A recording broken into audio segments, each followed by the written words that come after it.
우리 성도님들의 기도로 덕분에 휴가를 잘 마치고 왔는데요. 이번에 제가 갔던 것은 큰 딸이 간호사로 근무하고 있는 사우디의 수도 리야드를 방문했습니다. 근데 그곳을 방문해 보니까 내가 방문하기 전에 생각과 방문해 보니까 다른 것 중에 하나가, 중동이라서 저는 따뜻한 나라인 줄 알았더니 거기도 겨울이 있어서, 그래서 밤이면 4도 그리고 3도 이렇게 기온이 떨어지더라고요. 그래서 굉장히 우리나라로 말하면 영하 한 14도 뭐 10 이렇게 떨어지는 이런 일기인 것을 보면서 하나 신기했고요.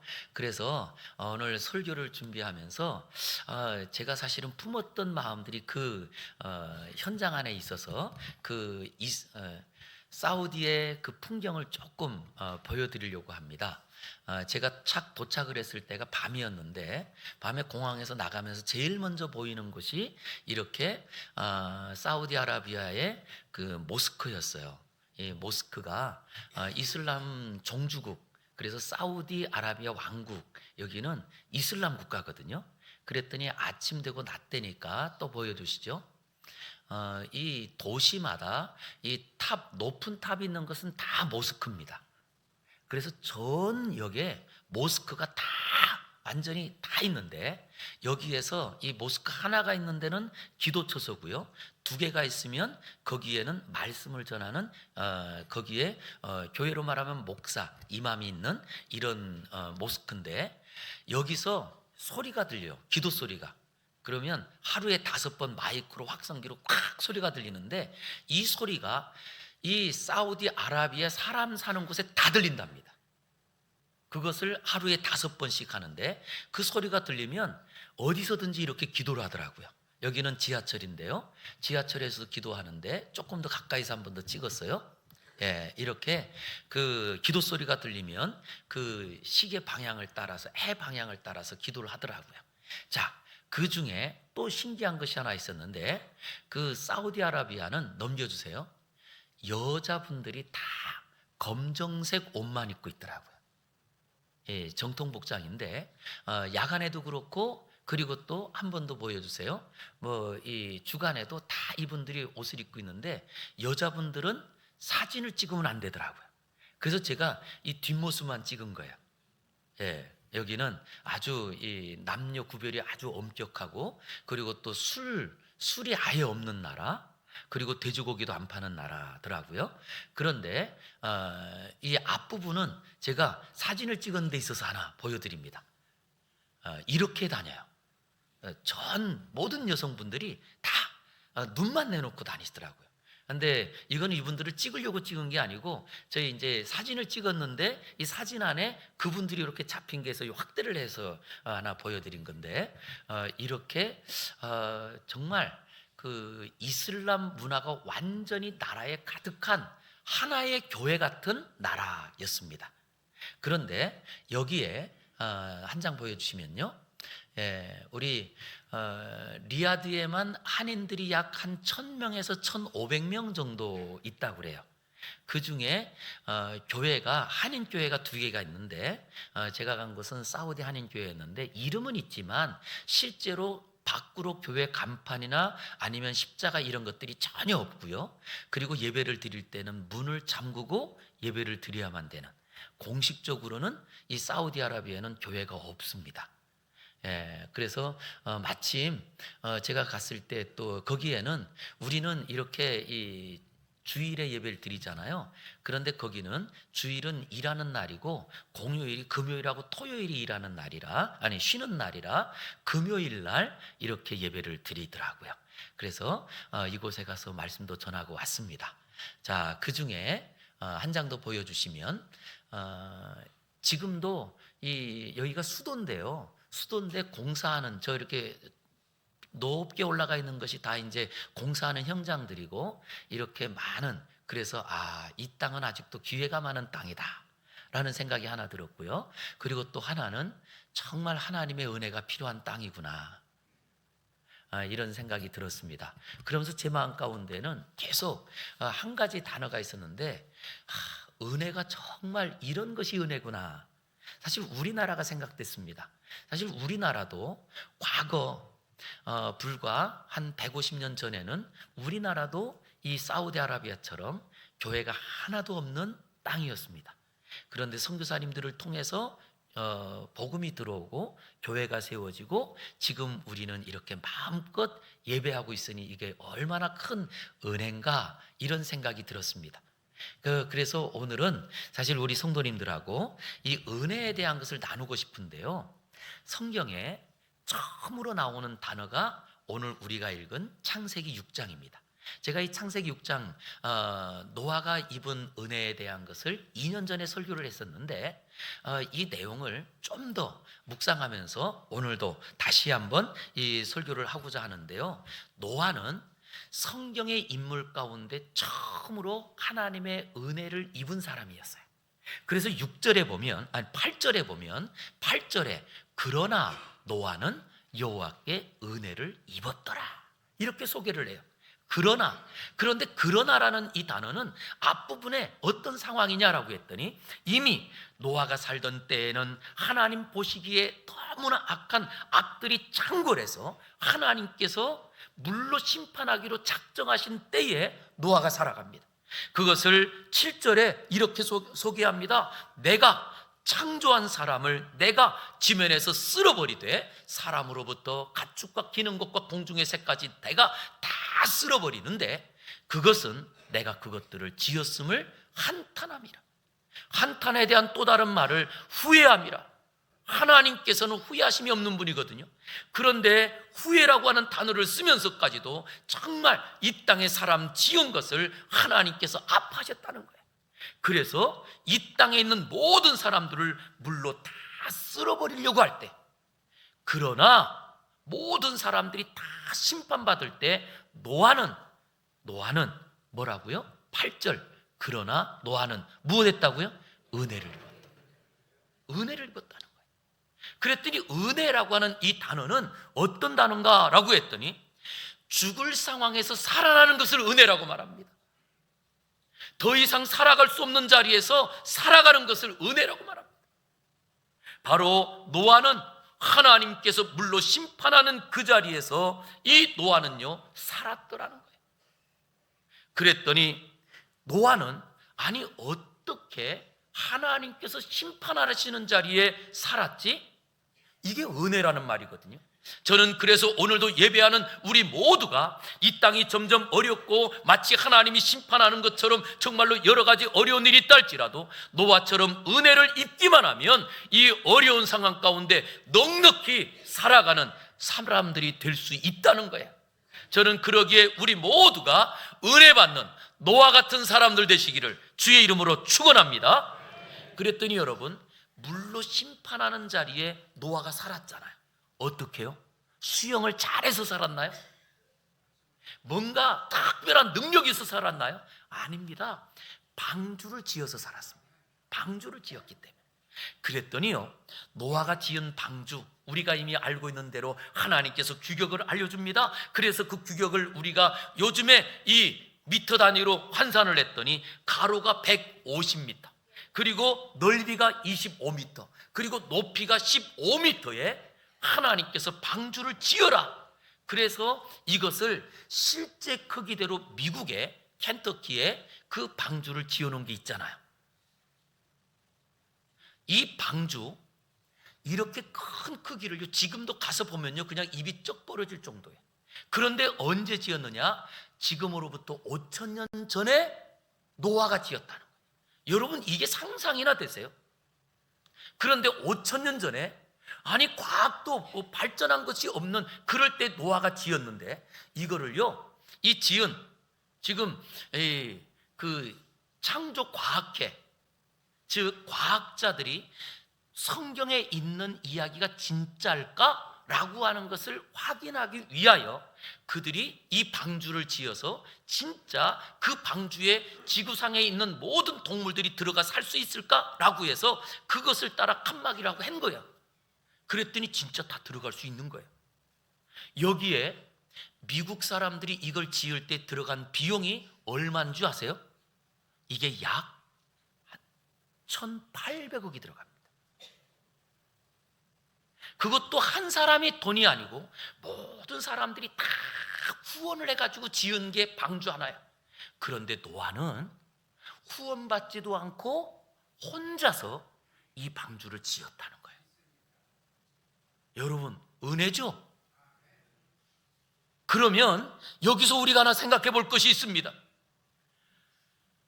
우리도 하나님께서 야, 익봉아, 내가 앞으로 세상을 물로 심판할 테니까 방주를 지어라. 그러면서 저에게 방주를 지을 설계도를 주었어요. 제가 지을 수 있을까요? 못 지을까요? 예? 자, 여러분 같으면 야, 김 집사야, 장 집사야, 내가 이 세상을 물로 심판할 텐데 내가 방주를 지어서 그게 들어가면 살 거야. 그리고 방주를 지으라고 하면 여러분 지을 수 있으실 것 같으세요? 마음으로는 짓고 싶죠. 그런데 아이고 하나님, 내가요 1,800억 원 고사하고요 1억 8천도 없는데 이거 어떻게 지어요? 그러면 실제 노아는 그 재력이 있었을까요? 하나님께서 우리를 부른 우리에게도 그 돈이 없다면, 그 재력이 없다면 노아 때에도 제가 볼 때는 없었을 것 같아요. 그런데 어떻게 노아가 그 방주를 지었을까? 그랬더니요, 여기에 하나 분명한 것이 하나 있는데 누군가 도와주는 분이 있었다는 거예요. 자, 나는 이거를 하나님의 말씀대로 방주를 지으려고도 지을 재간이 없는데 도와주는 사람이 있으면 할 수 있을까요, 없을까요? 도와주는 사람이 있으면 해요. 그런데 성경에 보니까 노아를 누가 도와주었느냐? 하나님이 도와주었다는 거예요. 하나님이. 그것이 어디 있느냐라고 했더니 바로 그 이야기가 9절 말씀인 거예요. 9절 같이 읽어보겠습니다. 시작. 이것이 노아의 족보니라. 노아는 의인이요 당대의 완전한 자라. 그는 하나님과 동행하였으며. 예, 누구하고 동행했다고요? 하나님과 같이 걸어갔다는 거예요. 동행이라는 말은 이것은 이 원어의 히브리어로 보면 이트할락이라는 말인데요, 이트할락이라는 말은 할라크라는 말이 걷는다라는 말이에요. 그런데 이트라는 말이 들어가는 순간 이건 그냥 걷는 게 아니고 계속 지속적으로 끝까지 반복적으로 끝날 때까지 같이 걸어가는 거예요. 끝날 때까지. 바로 노아는 여호와 하나님과 계속 반복적으로 지속적으로 습관적으로 계속 항상 붙어 있었다는 거예요. 그랬더니 무엇을 하느냐? 도저히 불가능한 방주를 짓더라는 거예요. 할렐루야. 그러기에 저는 오늘 설교 제목을 뭐라고 정했느냐? 바로 은혜는 하나님이 동행하는 겁니다. 우리가 은혜 받으세요 아무리 말해도요, 나 은혜 받고 싶습니다 그래도 하나님이 함께 하시지 않으면 은혜는 없습니다. 그런데 바로 노아는 하나님이 동행했더니 도저히 우리가 생각할 때는 상상도 할 수 없는 방주를 짓더라는 거예요. 그러기에 이 동행이라는 말은 어떤 말이냐라고 했더니 먼저 그 성경에 처음으로 동행이라는 말이 처음으로 나오는 사람이 또 있어요. 노아의 조상인데요, 노아의 앞으로 가면 누가 나오냐면 에녹 이야기가 나와요. 에녹. 자, 창세기 5장 24절 보세요. 같이 또 읽어보겠습니다. 시작. 에녹이 하나님과 동행하더니 하나님이 그를 데려가심으로 세상에 있지 아니하였더라. 할렐루야. 동행하니까 어떤 일이 있어요? 죽음을 보지 않고 올라가는 거예요. 하나님이 함께 하시니까 우리 인생 가운데 가장 어려운 죽음의 문제가 해결되는 거예요. 이것처럼 하나님이 동행하시기만 하면 우리로서는 어이구, 그 방주를 내가 어떻게 지어요? 우리가 이 땅을 살아가면서도 우리가 믿음으로 산다고 하지만 직분을 얻었지만 주여 나는 그 직분 감당할 능력이 없습니다. 그러기에 우리가 이 직분을 감당하면서 벅차게 느껴지지 않나요? 우리가 믿음으로 산다고 하지만 여전히 우리가 아이고 나는 못해요. 그런데 오직 누구만 하느냐? 은혜 받은 사람은 다 하더라는 거예요. 그런데 은혜는 누가 받느냐? 하나님이 함께하기만 하면 은혜가 넘치더라고요. 하나님이 함께하시면요, 그러기에 노아가 아마 이 방주를 지으려고 할 때 머리가 하였을 거예요. 그걸 어떻게 해요? 산꼭대기에다요. 그런데 하나님께서 지혜를 주십니다. 하나님께서 사람을 보내주십니다. 하나님께서 그 일들을 할 수 있도록 하나님께서 도와주십니다. 그랬더니 하나님이 동행하니 불가능한 방주를 짓게 되는 거예요. 할렐루야. 그러기에 저는 오늘도 우리 모든 성도님들이 하나님과 동행하는 사람 되기를 주의 이름으로 축원합니다. 그런데 여기서 끝나지 않아요. 방주를 다 짓고 났더니 그때 하나님께서 명령하신 대로 그 짐승들을 하나님께서 보내셔가지고 그 가축들을, 그 동물들을 정결한 짐승 7쌍, 그리고 부정한 짐승은 1쌍씩 해가지고 다 넣었어요. 그랬더니 과학자들이 계산하니까 총 그 방주 안에 몇 마리가 들어갔느냐? 6,744마리가 들어갔다는 거예요. 그리고 사람은 몇 명 들어갔어요? 몇 명이요? 8명. 노아의 부부와 아들, 세 아들의 부부. 그래서 총 8명이 들어갔는데, 그리고 방주의 문이 딱 닫힙니다. 그리고 이 방주 안에서 이제 짐승들이 들어갔으니까 짐승들 먹이를 줘야 될 거 아니에요. 먹이를 주고 나면 또 뭐예요? 오물도 취해야 될 거 아니에요. 물도 줘야 될 거 아니에요. 8식구가 가능할까요? 과학자들이 계산을 했습니다. 그래서 이렇게 그들이 이쪽에 있는 이 영어는 제가 갔을 때 찍어온 사진이에요. 총 8명의 이 가족이 8명이 어떻게 일을 했다라는 것을 제가 번역을 해보았더니, 한 명은 가족 식사 준비하고, 3명은 동물 우리 청소하고, 한 명은 동물들 물 주고, 한 명은 그 동물들 먹이 주고, 그리고 한 명 반은 세탁하고 동물들 관리하고, 그리고 반 명은 오물들 버리는 것. 이거를 얼마간 했을까요? 성경에 보니까요 1년 동안 해요. 한데 노아의 가족들은 알았을까요? 자, 문이 닫혔습니다. 그리고 그때부터 이 일을 하기 시작하는데 아무도 알아주지도 않고 냄새나고 그 안에서 살아가는데, 하루 종일 비가 오는데 며칠 동안 비가 오느냐? 40일 동안 비가 와요. 그런데 40일 동안 비가 오는 자리에 하루도 쉴 수가 없네요. 왜냐? 가축들은 날짜가 뭔지 몰라요. 그러니 가축들을 키우려면 어떻게 해야 돼요? 매일 먹이 주고 똥 치우고 뭐 청소하고 이 일을 매일 해야 되는데, 비가 오는 40일 지나고 나서 언제 물이 마르는지 몰라요.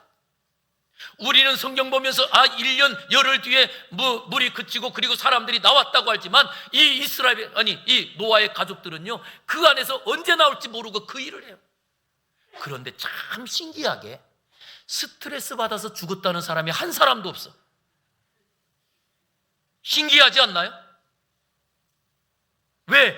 그랬더니 여기에도 뭐라고 소개하느냐라고 했더니 딱 하나인 거예요.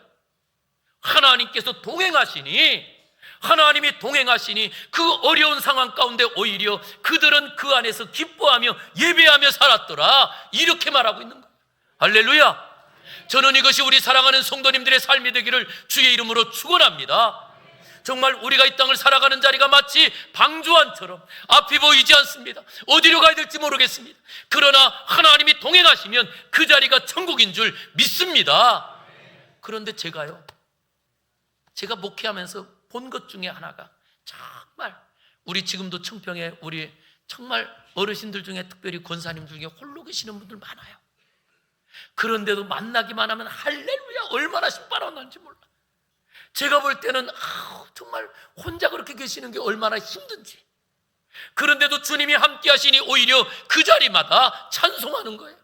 그런데 제가 과거에 목회했던 분당에 정말 돈 많은 사람 많았어요. 그리고 또한 출세하고 그랬던 분들 많았어요.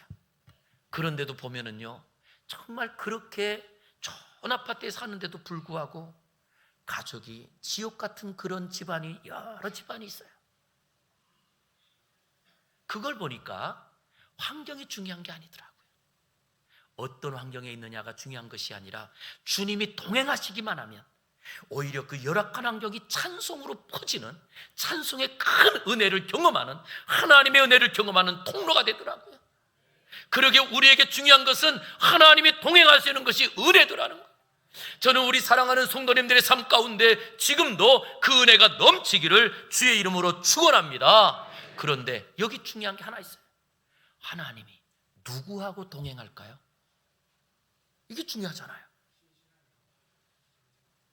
그랬더니 제가 사실 이번 휴가 기간에 이 성경을 묵상하면서 정말 이거구나 깨달은 게 있어요. 그게 뭐냐라고 했더니 바로 노아에게 있었던 일 중에 하나가 있는데 아주 특별한 일인데요. 그 일을 6장 22절에서 말합니다. 우리 같이 한번 읽어보겠습니다. 시작. 노아가 그와 같이 하여 하나님이 자기에게 명하신 대로 다 준행하였더라. 아멘. 하나님께서 노아에게 말씀하십니다. 노아야 방주를 지어라. 그랬더니 노아는 자기가 할 수 없는 자리지만 그러나 하나님께서 자기에게 명령하신 대로 그 말씀을 그대로 지키려고 합니다. 그랬더니 하나님이 동행하고 계시는 거예요. 지금도 우리의 삶 가운데 언제 하나님이 동행하느냐? 우리의 상황 가운데는 어려워요, 힘들어요. 우리가 믿음으로 살기도 막막한 자리지만 그러나 말씀 붙잡고 말씀을 지키려고 노력하는 자리에는 하나님이 함께 하시더라는 거예요. 그러게 지금도 우리에게 생명은요, 하나님의 말씀 있는 곳에 하나님이 함께 하시고 거기에 은혜가 부어지는 거예요. 그래서 이것을 창세기 7장 5절에 똑같이 말해요. 다시 한번 읽어보겠습니다. 시작. 노아가 여호와께서 자기에게 명하신 대로 다 준행하였더라. 자, 그랬더니 노아는 어떤 사람이에요? 노아는 하나님이 자기에게 주신 말씀을 이것을 지키려고 애썼던 사람이에요. 그랬더니 하나님이 함께 하시는 거예요. 하나님이 같이 걸어가는 거예요. 하나님이 도와주시는 거예요. 정말 우리가 못할 그런 불가능의 자리지만 그런데 하나님께서 그 방주를 지을 수 있도록 사람도 보내주시고 재력도 주시고 지혜도 주시고 할렐루야. 그러게 지금도 혹시 내가 하는 이 사업장에 아니 우리가 정말로 우리 가정 안에 어떻게 될지 막막하신가요? 노아처럼 말씀을 읽으시기를 주의 이름으로 축복합니다. 말씀을 그것을 읽고 이것을 내게 주시는 말씀으로 이 말씀대로 지키려고 거기에 하나님이 반드시 함께 하세요. 그러기에 우리 주님께서도요 약속하시는데 부활하시고 승천하셔서 하늘로 승천하시면서 우리에게 주신 마지막 약속이고 마지막 명령이에요. 마태복음 28장 20절 한번 보세요. 같이 한번 읽어보겠습니다. 시작. 내가 너희에게 분부한 모든 것을 가르쳐 지키게 하라. 볼지어다 내가 세상 끝날까지 너희와 항상 함께 있으리라 하시니라. 자, 여기 보세요. 볼지어다 강조하는 말이죠. 그런데 우리 주님이 하늘로 승천하시면서 우리 제자들에게 약속한 것이 있는데 그것은 내가 세상 끝날까지 너와 동행하겠다는 거예요. 내가 너에게 은혜를 부으시겠다는 거예요. 그런데 누구에게 이 은혜를 부어주고 누구와 함께 동행하느냐라고 했더니 그 앞에 뭐라고 하느냐? 내가 너희에게 가르쳐 분부한 모든 것을 지켜 이것을 가지고 살게 하라. 그리하면 내가 어디로 가든지 내가 너와 함께 하리라. 내가 어떤 자리에 있든지 앞날이 캄캄해도 괜찮아요. 우리가 어떻게 살아가야 될지 몰라도 괜찮아요. 우리가 하나님의 말씀을 기억하고 지키기만 하면 하나님이 함께 하십니다. 그러기에 우리가 이 땅을 살아가면서 하나님의 은혜를 사모한다면 말씀을 드시기 바랍니다.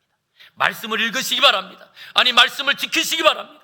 그래서 이 말씀으로 인하여 나와 함께 하시는 나와 동행하시는 하나님의 은혜를 누리시기를 주의 이름으로 축복합니다. 기도하겠습니다. 거룩하신 아버지 하나님 감사합니다.